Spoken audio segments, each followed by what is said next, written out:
para el Cambio continúa en este 20 de noviembre del año 2023.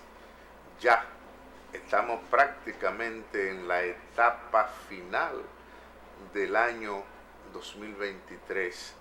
Ojalá el doctor Freddy Ferrera pueda incorporarse de inmediato, porque tenemos preguntas que seguidores de este espacio nos han sugerido para el doctor Ferreras, porque hay muchas cosas que tienen que ver en el día de hoy con su profesión. Él, que es un médico especialista, profesor universitario, y entonces Voz para el Cambio, él es la persona más autorizada para tratar ese tipo de temas. De manera que, Jacinto, si tiene algo que agotar en lo que el doctor se incorpora, pues abrimos la plataforma para usted. Sí, eso que usted plantea de escuchar al doctor, ya decía ahorita que a veces un tema tumba a otro tema.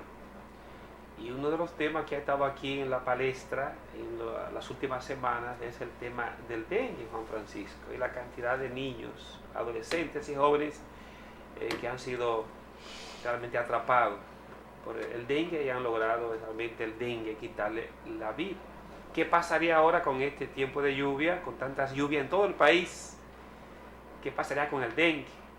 ¿Aumentaría? ¿En qué está lo que es el Ministerio de Salud de cara preventiva, entendiendo lo que va a pasar después de las lluvias, de que puede aumentar el caso del dengue en el país?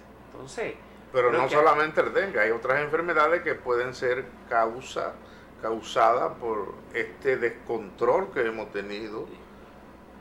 Y luego, Juan Francisco, este fenómeno que durante 2 días azotó el país, hemos visto algunas imágenes y noticias de que en la parte que tiene que ver con la salud también fue muy afectada.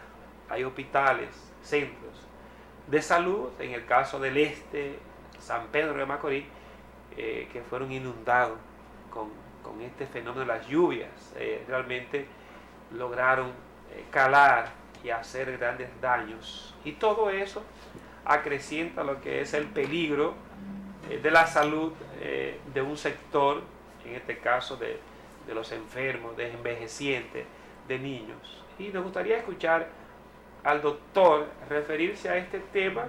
Ya él está ahí. Y sobre todo también mirando que en todo esto tenemos un nuevo presidente para dirigir el Colegio Médico Dominicano. ¿Qué implica eso? Dos inquietudes para el doctor Ferrera. ¿Cómo impacta tantas lluvias en la República Dominicana y la continuación del dengue?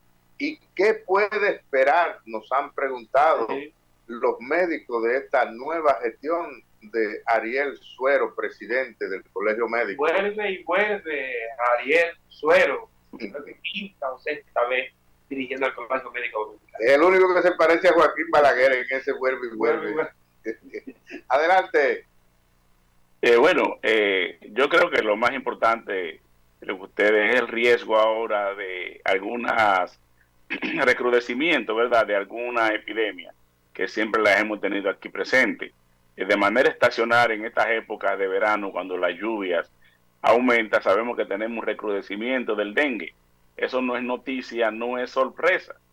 Pero, ¿qué es lo que pasa? Aquí el problema está en que no se toman las medidas.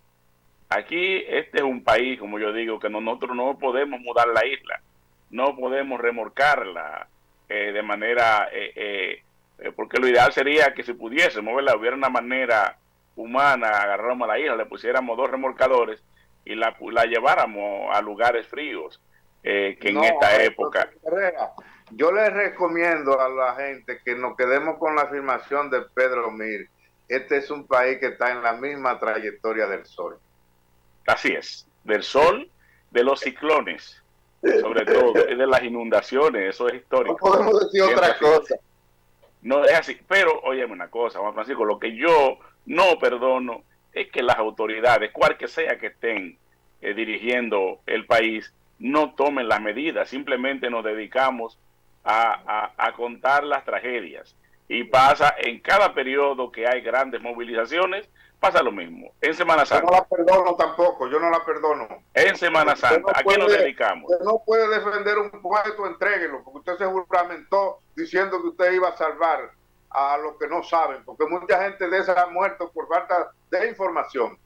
De información, de previsión Yo no y de medidas. eso con nadie, ni en este gobierno, ni en el otro, ni en el que viene. Así es, así es. Eso es lo primero que tenemos que estar. Tienen Sí. a los funcionarios prohibido dar declaraciones, doctor, para que lo sepa. Así es, así es. Ahora tenemos mortalidad por cólera en la zona de Barahona. Lo vienen a admitir cuando ya no tienen más remedio que admitirlo. Pero mi pregunta es, ¿están haciendo algún tipo de actividad, algún tipo de medida epidemiológica para evitar la ocurrencia de estas infecciones? Pero pasa lo mismo con el dengue. Aquí tenemos dengue todo el año, pero se recrudece en una época. ¿Qué estamos haciendo para evitar la aparición de estos casos, el calentamiento de esta enfermedad? Pero aquí hay malaria, aquí hay leptospirosis, y veremos cuánta leptospirosis vamos a tener después de esta lluvia, porque acuérdense que son enfermedades que se sabe bien el mecanismo de producción. Todas ellas, casi todas, tienen un vector. Entonces, la única manera de evitar la enfermedad y la muerte por ella es controlando los vectores. Entonces, no podemos controlar el crecimiento de las ratas si aquí en cada frente de la casa hay un vertedero improvisado de basura, que las autoridades no la recogen, me refiero a los ayuntamientos, pero encima de eso tampoco no hay educación en la gente. Y esa es una materia que tenemos que comenzar en algún momento. Y tenemos que comenzarlo primero con mano dura. Y lo digo, repito, mano dura. Óyeme, no es imposible tú organizar la basura. No es imposible organizarla. No, eso es por el populismo, es por el populismo que eso no se resuelve. Porque los funcionarios quieren ser simpáticos con la población. Y entonces le hacen un...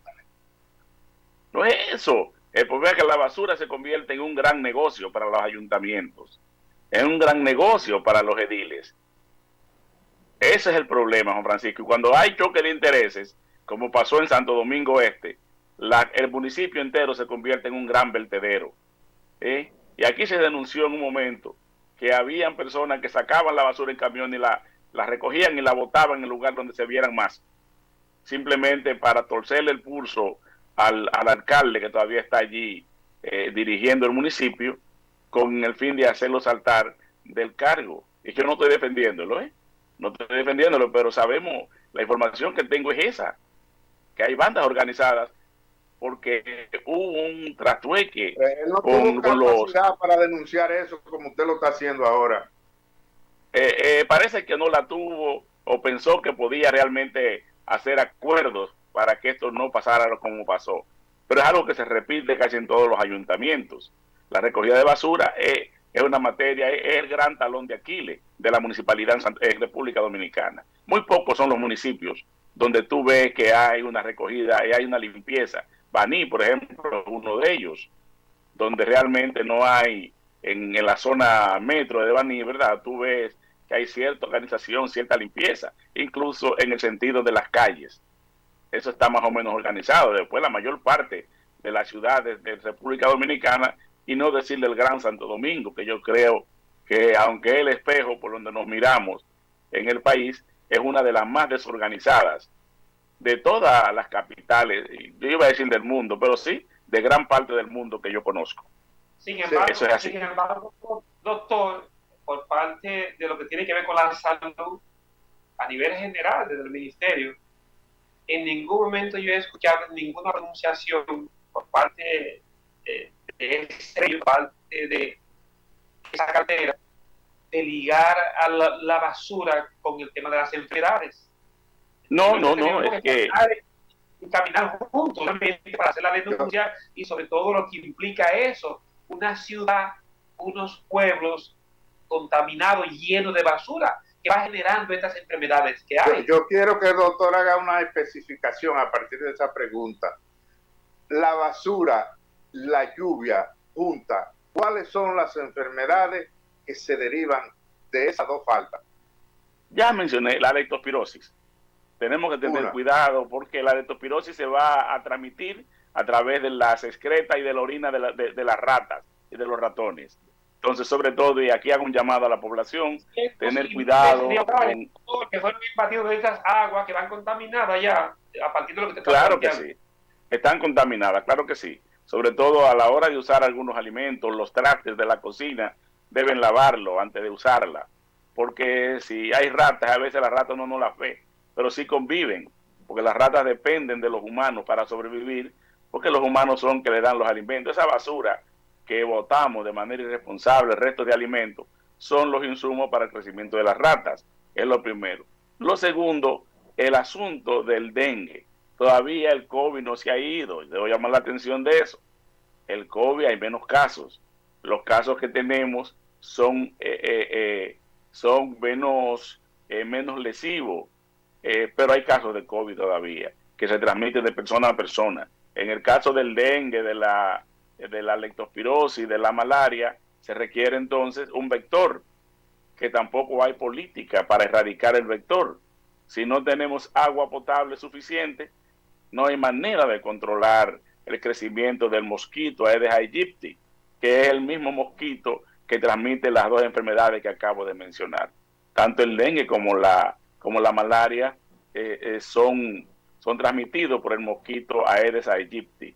Entonces, por más que hablemos, óyeme, no se puede hacer como dijo una vez un ministro de Salud Pública, que para controlar el dengue lo que había que hacer es que cada dominicano matara un mosquito. O sea, si usted mata un mosquito, ya te hizo su parte. Es una charlatanería, y me perdona el maestro que dijo esto, porque él sabe, sobre todo a él no le perdono mucho porque él es maestro precisamente en eso, en salud pública. O sea, tenía formación académica. En esa declaración hubo uno que dijo que los apagones eran por la chichigua también. Exactamente. Pero, dicho sea de paso, es un ingeniero que es muy reputado y hasta ahora ha pasado el tribunal de la historia, fue Julio Sauri, dio esas declaraciones porque ocurren realmente esos cortocircuitos, pero lógicamente por una salida, una declaración hasta cierto punto política para desviar la atención del verdadero problema, que hoy en día, después de 40 años casi de esas declaraciones, se mantiene el mismo problema de los apagones, no se han erradicado. Y esa es otra causa también de enfermedad y otra causa también de problemas de salud. Hay apagones, pues se dañan las cosas y además pues no hay manera de mantener, por ejemplo, la cadena de frío para preservar alimentos, para preservar medicamentos, incluso que requieren de esa cadena y que no se vuelvan inservibles. Entonces, eso es lo que pasa, eso es lo que hay. Van a aumentar las enfermedades respiratorias. Ya estábamos en medio de un brote de neumonía, en un brote de gripe, en un brote de influenza. Entonces, esas enfermedades, en el corto tiempo se va a ver un aumento de la incidencia de las mismas. Estábamos teniendo dificultad con las camas, sobre todo en la población pediátrica, que estaba siendo afectada sobre todo por el dengue.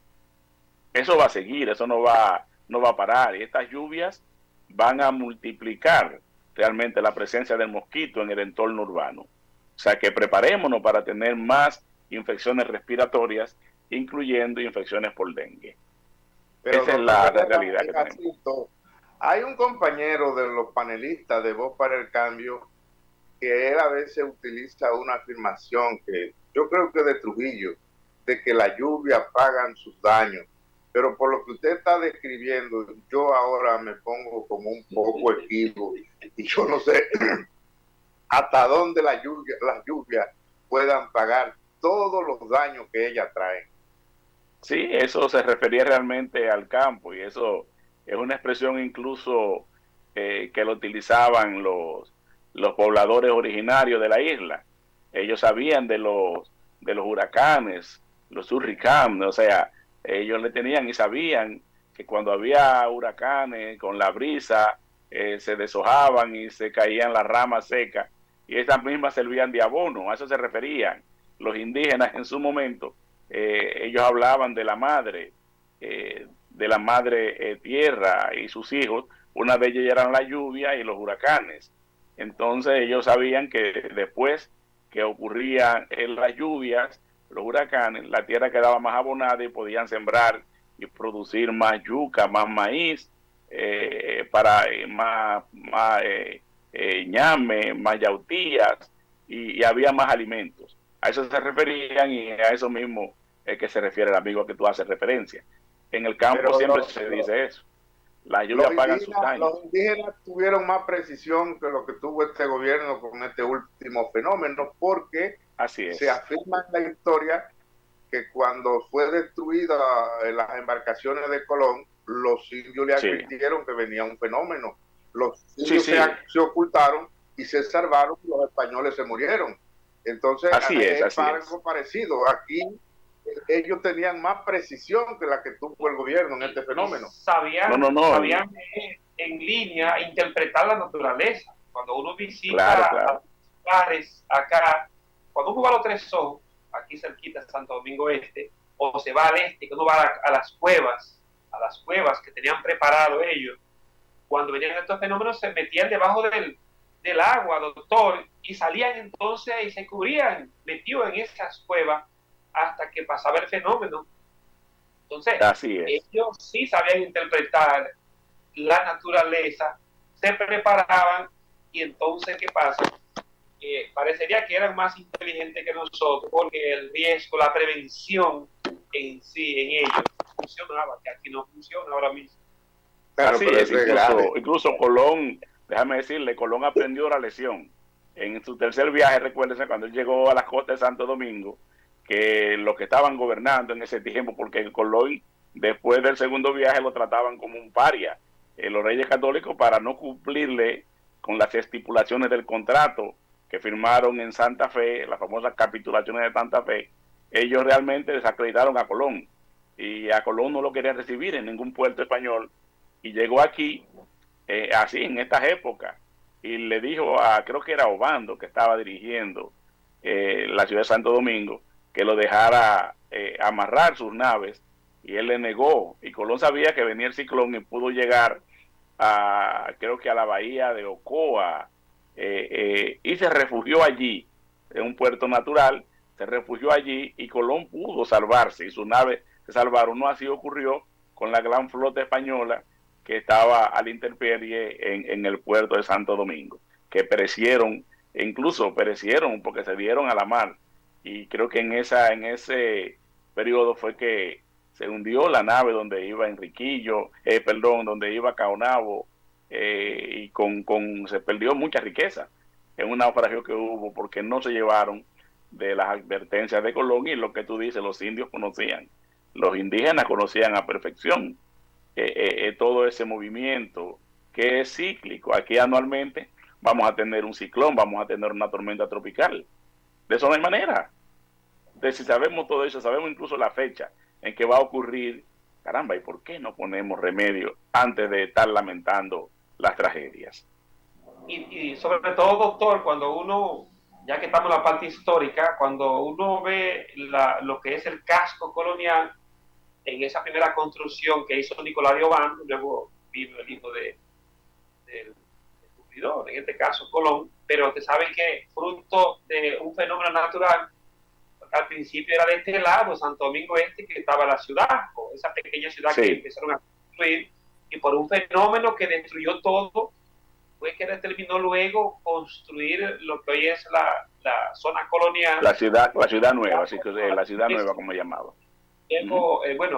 Nicolás de Obando empezó a construir ahí desde el 1502 a 1509, y luego ya la segunda etapa entonces vino ya el hijo de Colón, pero ha sido parte también de esta experiencia de los fenómenos que han azotado la isla desde aquel momento.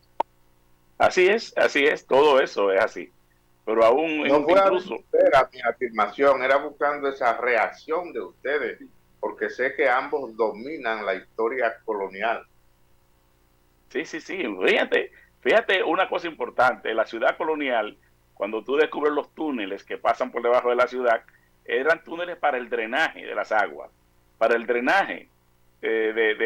para la limpieza de la ciudad, que estamos hablando de que en el 1500, Doctor, cuando 500 todavía años, nosotros, doctor, 500 años tienen esa 500 años, y Pero ahí exactamente, esos viven, túneles de drenaje, actualmente en esas ruinas.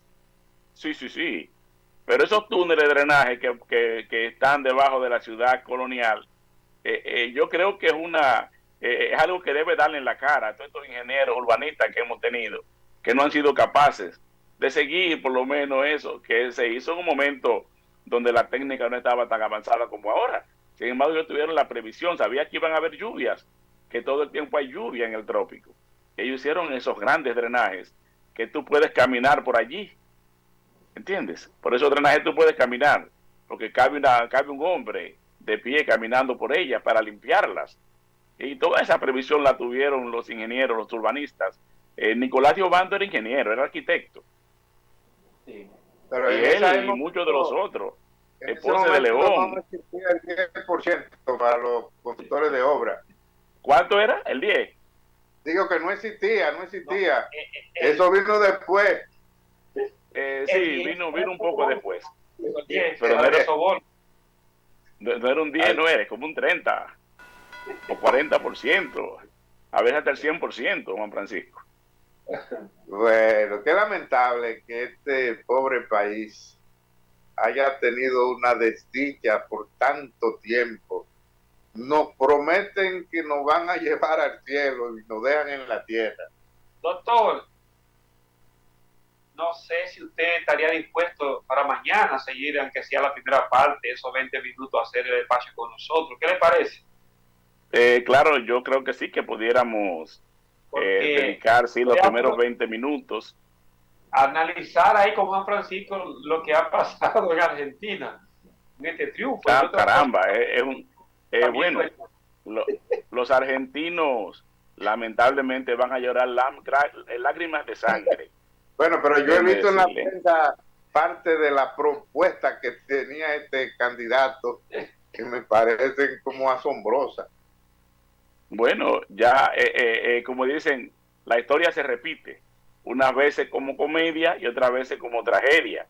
Ya vimos lo que fue Donald Trump, ya vimos lo que fue Jair Bolsonaro. Que lo felicitó fue Donald Trump, doctor. Exactamente. Y Bolsonaro también, Bolsonaro. Y Bolsonaro, entonces ya vemos que estos engendros, yo no quiero decir que del infierno, no sé si ustedes me lo permiten, ¿verdad? Pero eso es lo que ha pasado con este señor yo lo que populista. sé es que no son de Dios, yo no sé de quiénes son, ¿no? Pues yo hasta ahí yo no llego. Bueno, pero lamentablemente me da pena mucho. Estamos al revés del mundo, doctor, para que uno pueda ver todo lo que está pasando. Sí, lo que ocurre, y pasó también lo mismo en España, sabemos que en términos de votación, la derecha, el candidato de la derecha sacó mayor votación, pero al final parece que los sectores progresistas de España pues abrieron el ojo y decidieron unirse y continúan el gobierno bueno o malo del PSOE, pero sabemos que en el engendro, en la mentalidad de estos sectores de derecha, lo que ocurre es un desprecio por la población. Todo lo quieren privatizar. ¿Y a quién afecta eso? ¿Y a quién beneficia? Como dicen ustedes los abogados, vamos a seguir el rumbo. ¿Quién se beneficia del crimen? Pues esos son los culpables. Y eso pasa con estos gobiernos de la derecha. Dejan los países totalmente expoliados. Y ya en Argentina, en el periodo, en la historia reciente, tuvieron eso. Y terminaron con un barrilito. Yo pensé, terminaron comiendo de las calles. Porque hasta hace poco Argentina tuvo una crisis muy grande que la clase media tuvo que salir a los zafacones a buscar qué comer. Entonces, cuando vi este triunfo, pensé en la Argentina de esos días. Así es. Pero ellos tienen... Doctor, nadie sabe si él haría lo contrario, porque eso que él prometió a ese país era como devolverle a Argentina lo que fue en un momento que era una de las 7 economías más importantes del mundo. Y piensen cómo se ha en el día de hoy, que está en la número 80 economía. Entonces, a partir de lo que él ofrecía y que el pueblo le compró ese discurso, entonces vamos a ver, hay que darle la oportunidad que esté en el gobierno para que él pueda cumplir con ese país. Yo creo que los pueblos a veces se desesperan, pierden el rumbo, porque este señor ha sido muy sincero, ¿eh? Él dijo, voy a privatizar hasta el propio Banco Central. Sí, O sea, el sí. tipo ha sido sincero con lo que va a hacer, ¿eh? Que no ha mentido. Lo que pasa es que tal vez el mensaje... Con el Vaticano, con la iglesia, pero sobre todo también... Yo no creo que haya sido sincero, no. Yo lo que creo es en una canción de Cabral, que dice que la mayoría de la gente son pendejas. Entonces, hasta eligen presidente. Hasta eligen presidente. Eso es cierto, pero bueno, pero este señor hasta con el Papa Francisco, que ha sido tan valorado por su posición dentro de la iglesia, y en eso nos puede ayudar Jacinto. Hasta con el Papa este tipo se metió. Sí, sí. Óyeme. Luego quiso cambiar hasta el discurso. Con el Papa. Alguien lo estaba asesorando en esta última parte y él habló que se tomaría un café con el Papa sin ningún problema. Ese discurso antes de las elecciones. El cambio ahí porque había que cambiar ese discurso. Pero ahí está, es una realidad y creo que hay que ir mirando al vecino de lo que está pasando para que lo que están aquí los políticos dominicanos realmente se pueda ver en el espejo del otro. Señores, cuando un pueblo no es satisfecho, cuando no le cumple, cualquier discurso puede calar y entonces la desgracia puede ser mucho peor, mucho mayor. Así es. Y no queremos eso para este país, lamentablemente. Así es. Y nosotros tenemos que vernos realmente en esos ejemplos. En esos ejemplos tenemos que en algún momento despertar un poco y no dejar que sean los pendejos, como dice Juan Francisco, que sigan eligiendo a los presidentes. Es lamentable, pero yo diría que ya llegamos a la parte final, Jacinto. Dejamos mañana un tema al doctor, que no hablamos de Ariel Suero, para que lo diga, es un fenómeno, ¿eh? Bueno, sí, claro. Hasta mañana, doctor. Bueno, pues mañana prometo sí que voy a estar en la primera parte, Juan Francisco. Ya puede contar con mi presencia. Viene al bate Poncerrate, pensamos que traerán un equipo y esperamos que superen lo poco o mucho que nosotros hayamos dicho en esta primera parte. ¿Cómo no? Yo creo que el cambio continúa.